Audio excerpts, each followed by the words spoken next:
नमस्कार, मैं अमनदीप पिलानिया और आप देख रहे हैं पंजाब केसरी टीवी। हरियाणा में नायाब सरकार को 100 दिन पूरे हो चुके हैं। जिन वादों के तहत सरकार जनता के बीच में गई थी, पार्टी जनता के बीच में गई थी, क्या वो वादे पूरे हुए हैं, क्या नहीं हुए हैं? अभी हमारे साथ उचाना से विधायक देवेंद्र अत्री मौजूद हैं। देवेंद्र अत्री से जानते हैं जो 100 दिन अभी सरकार को हुए हैं, उचाना में क्या कुछ विकास कार्य उन्होंने करवाए हैं। देवेंद्र जी, लगातार जनता के बीच में आप भी गए थे, चुनाव के दौरान आपने वादे किए थे, नहरी पानी को लेकर आपने विशेष तौर पर जनता से कहा था कि बड़ी मुद्दा अगर देखें तो नहरी पानी का यहाँ पर मुद्दा देखने को मिलता है। 100 दिन में आपने क्या क्या विकास कार्य उचाना में करवाए अभी तक? देखिए, सबसे पहले तो आपको मैं नमस्कार करता हूँ, राम राम करता हूँ। कल जैसे हमारे यशस्वी मुख्यमंत्री जी ने हमारी योजनाएं हैं जो ये 100 दिन पूरे, उसके बारे में हरियाणा वासियों को सबको अवगत करवाया है।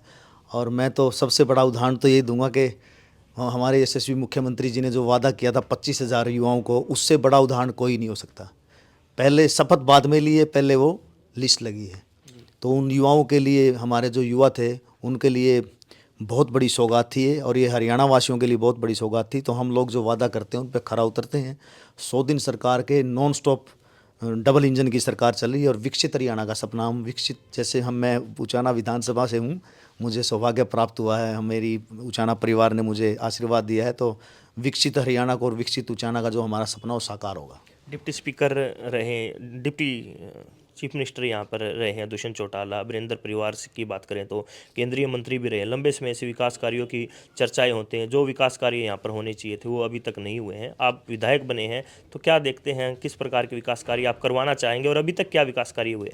देखिए, मुझे बार बार ये कहने की ज़रूरत भी नहीं है कि पीछे क्या हुआ, कि जब हरियाणा, ये जो हमारी उचाना परिवार है सब जानता है, इनको सब पता है क्या हुआ क्या नहीं हुआ है। उस विषय पे ना जाते हुए मेरा मिशन है, मेरा मोटो है, हमारी सरकार का दायित्व है कि हम लोग विकास करें और उचाना, विकसित उचाना का जो सपना हमने देखा उसे साकार करें, और उसी संदर्भ में हम आगे बढ़ रहे हैं। और 100% हमने जो वादे पूरे किए थे वो हम 100% निभाएंगे। लंबे समय से देख रहे थे उचाना का बस स्टैंड शुरू नहीं हुआ था, 27 साल बाद अभी शुरू हुआ है। लंबे समय से भाजपा की भी सरकार है हरियाणा में, क्या कमी मानते हैं? भाजपा की कमी मानते हैं या पीछे जो यहाँ से विधायक रहे हैं उनकी कमी मानते हैं? देखिए मेरे पत्रकार बंधु, ये हर व्यक्ति जानता है किसकी कमी रही है। भारतीय जनता पार्टी ने विकास, सबका साथ सबका विकास के मिशन के साथ आगे बढ़ी थी। ये वो लोग थे जिन्होंने सही, मैं पहले भी बोलता आ रहा हूँ शुरू से ही, कि सही प्लेटफॉर्म तक बातें नहीं पहुँच पाई थी। तो उस विषय पे अब ना जाते हुए मैं फिर यही कहूँगा कि उन जो हो चुका है उसको, अब मुझे लगता है कि उस विषय पे ना जाते हुए अब जो आगे होने वाला उस पर भी ध्यान दें। और मैंने, हमारी भारतीय जनता पार्टी का मैं छोटा सा सिपाही हूँ, और मुझे जो मेरी पार्टी ने जो मुझे आशीर्वाद दिया, लोगों ने मुझे जो आशीर्वाद दिया है, उसके साथ आगे बढ़ें और विकसित उचाना के सपने को साकार करें। क्या क्या विकास कार्य आए, एक बार विस्तार में बताएंगे आप? देखिए, जैसे महाग्राम योजना के तहत हमारे यहाँ शिविर व्यवस्था एसटीपी प्लांट छात्र गांव में 48 से 49 करोड़ का लगभग स्टार्ट हो गया है। अमृत 2, जैसे पीछे हमने शिलान्यास किया था अभी 1 महीने के आसपास, अमृत 2 योजना के तहत वो शहर की पाइपलाइन थी, उसमें 17 करोड़ रुपए की लागत से वो शुरू हो गया है। मखन नहर से बड़ौदा, ये जो पीछे जो विषय था, 14 किलोमीटर की पाइपलाइन आ चुकी है, 5 किलोमीटर का काम पूरा हो चुका है। ये लगभग 3 वो है। इसके बाद एक पाइपलाइन आगे फिर ये जुड़ेगी, जो कसून, काड़ता, भोंसला, खटकड़, मोहनगढ़, छापड़ा में पानी की जो है सप्लाई। उसके बाद एक पाइपलाइन फिर वो जाएगी कुचराना, छात्र और थुआ। तो ये 3, इनका जो है बजट 49 करोड़ रुपए का है।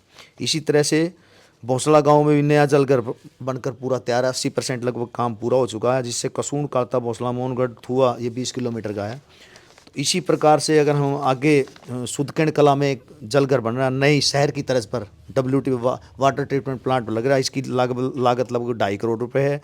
उसी तरह उचाना खुर्द में भी ट्रीटमेंट प्लांट बनकर तैयार हो गया है, और लगभग 1 महीने के अंदर ये स्टार्ट हो जाएगी। इसकी लागत 3 से 4 करोड़ रुपए है। और अभी बस स्टैंड का भी आप जिक्र कर ही रहे थे, हमारा बस स्टैंड अब सुचारू रूप से बस सेवाएं अब बस स्टैंड के अंदर जा रही है बसें, और मेरा तो मिशन है, हम तो ये इसको आगे लेके बढ़ रहे हैं। इसी तरह से जैसे हमारे हॉस्पिटल में भी एक नई मशीन सरकार की तरफ से आई है, जिसमें आपके किडनी और हार्ट के टेस्ट, जिनके लिए जींद और रोहतक भागना पड़ता था, बुचाना में ही हो रहे हैं। 100 दिन का जो हमारा काम है वो, हाँ, हमें लगता है कि हम लोग, जो हमारी डबल इंजन की सरकार है वो सरपट दौड़ रही है। 100% हम जो विकसित उचाना का सपना है जो हमारा, वो पूरा करेंगे। जी, आपने जो इसी तरह से उचाना से लितानी रोड है, 17 किलोमीटर का है, लगभग 1237 लाख रुपए का है। और किठाना से नगूरा का है, ये लगभग 558 10 किलोमीटर का 558 लाख रुपए का। तो ये सब काम चल रहे हैं। और कुछ काम पाइपलाइन में भी जो अभी आगे होने वाले हैं। तो मैं तो हमारे यशस्वी मुख्यमंत्री जी को, जिनकी सरलता और सादगी के लोग कायल हैं। आप सबको पता है कि जो इतने बड़े पद पे होते हुए भी एक आम आदमी से मिलते हैं, कोई भी जाके उनकी बाँह पकड़ लेता है, तो हम लोग तो उनके कायल, उनको फॉलो करते हैं हम लोग। तो मैं भी सप्ताह में मुझे लगता है कि 5 दिन लोगों के बीच में रहता हूँ, आम लोगों के संपर्क में हूँ। मैं तो छोटी छोटी समस्याओं को लेकर भी अधिकारियों के लिए बिल्कुल सीरियस हूँ। और मुझे लगता है कि जो विकसित उचाना का सपना हम 100% साकार करेंगे। जी, आपने जो विकास कार्य गिनवाए, तो आपका जो ड्रीम प्रोजेक्ट है उसको लेकर आपके क्या प्लान है? देखिए, ड्रीम प्रोजेक्ट में एक तो 15 दिन, जैसे हमारा अभी मैं बाहर बैठा बात कर रहा था, जैसे हमारा इरिगेशन का है, नहरी विषय है, बरसोला माइनर का, वो अब की बार 15 दिन चला है हमारा, जो बरसोला माइनर है। तो सबसे बड़ा विषय तो हमारा किसान भाइयों को समृद्ध करने का है कि ये 15 दिन अगर हमारा बरसोला माइनर पे पानी आता है तो इससे किसान भाई समृद्ध होंगे। किसान भाई समृद्ध होंगे तो देश समृद्ध होगा। आप सबको, हम सब जानते हैं किसानों के लिए एक सबसे बड़ा जो हमारा है लक्ष्य है, वो है गवर्नमेंट कॉलेज का। गवर्नमेंट कॉलेज उचाना में भी नहीं है, और हमें लगता है कि हमारी सरकार की प्राथमिकता रहेगी कि गवर्नमेंट कॉलेज उचाना में हो। उसके लिए ज़मीन के लिए मेरी डीसी महोदय जी से बात भी हुई है, 3-4 दिन पहले बात हुई, तो उस पर आगे बढ़ रहे हैं, धीरे धीरे उस विषय पे भी आगे बढ़ रहे हैं।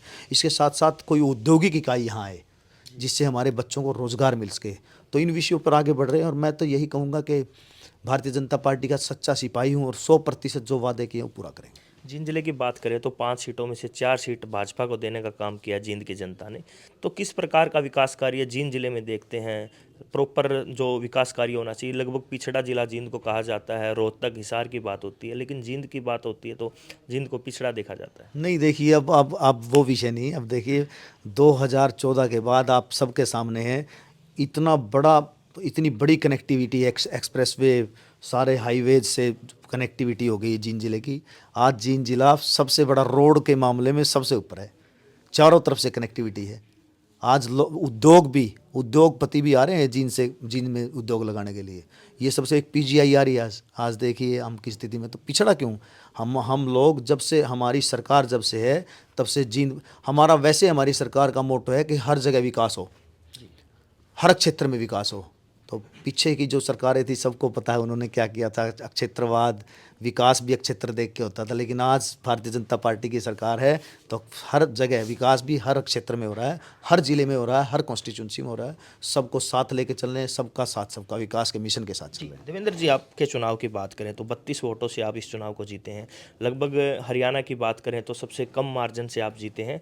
और जब चर्चाएं होती है, हार जीत 1 वोट से भी हो सकती है, 1 वोट से जीत भी सकते हैं, तो ईवीएम पर सवाल उठाए गए आपके विपक्षी नेताओं के द्वारा कि ईवीएम में गड़बड़ है, किस प्रकार देखते हैं? ईवीएम पे तो फोड़ा जा रहा है सारे का सारा ठिकरा। सबको पता है कि सरकार ने विकास किया है, हमारे भारतीय जनता पार्टी की सरकार ने जो विकास किया, विकास के मुद्दे पर ही सरकार आई है। तीसरी बार सरकार इतिहास जो बना है, वो विकास का मुद्दा सबसे बड़ा मुद्दा रहा है। क्षेत्रवाद को ख़त्म किया, परिवारवाद को ख़त्म किया। देखिए, ऐसी स्थिति थी पिछली सरकारों में, हर व्यक्ति जानता है, अखबारों में पहले नाम आ जाते थे, ये बच्चे लगेंगे, इन अफसर्स के लगेंगे, इन पॉलिटिशियंस के लगेंगे, ये लोग लगेंगे। लिस्ट बाद में आती थी, अखबारों में पहले छप जाती थी। और आज देखिए, मेरे गांव की 2 बेटियां हमारी सब इंस्पेक्टर लगी है, बिना पर्ची बिना खर्ची।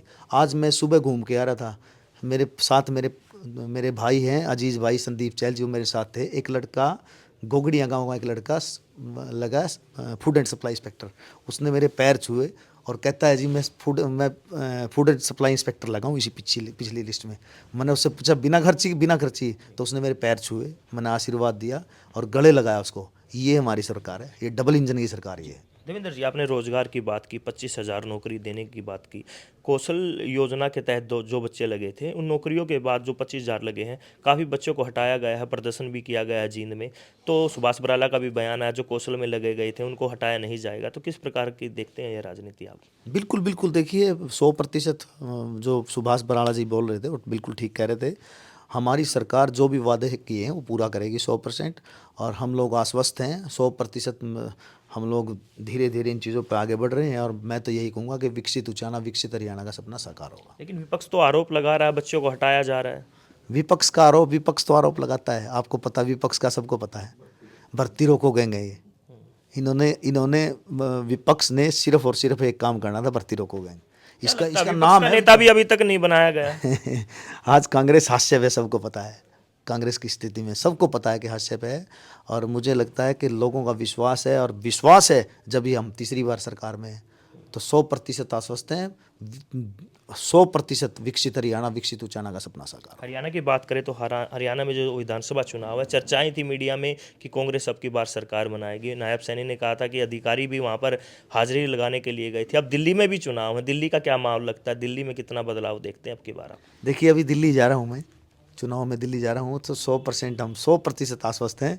भारतीय जनता पार्टी की सरकार दिल्ली में बनने जा रही है। जो लोग पहले बहलाते थे, फुसलाते थे, अब जनता सजग हो चुकी है, दिल्ली की जनता, और वो बिल्कुल 100% कमल का फूल खिलाएगी। जी, ये थे हमारे साथ देवेंद्र अत्री। सरकार के 100 साल पूरे होने के बाद इन्होंने अपने 100 दिन पूरे होने के बाद इन्होंने अपने उचाना विधानसभा के विकास कार्य गिनवाए, क्या क्या विकास कार्य अभी तक हुए हैं और आगे क्या ड्रीम प्रोजेक्ट के तहत कार्य किए जाएंगे। दिल्ली चुनाव को लेकर और हरियाणा की राजनीति को लेकर भी इन्होंने अपने विचार रखे। जींद से पंजाब केसरी के लिए मैं मनदीप पिलानिया।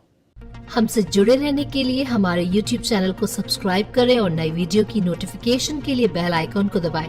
अगर आप ये वीडियो Facebook पर देख रहे हैं तो लाइक जरूर करें और ज्यादा से ज्यादा शेयर करें। धन्यवाद।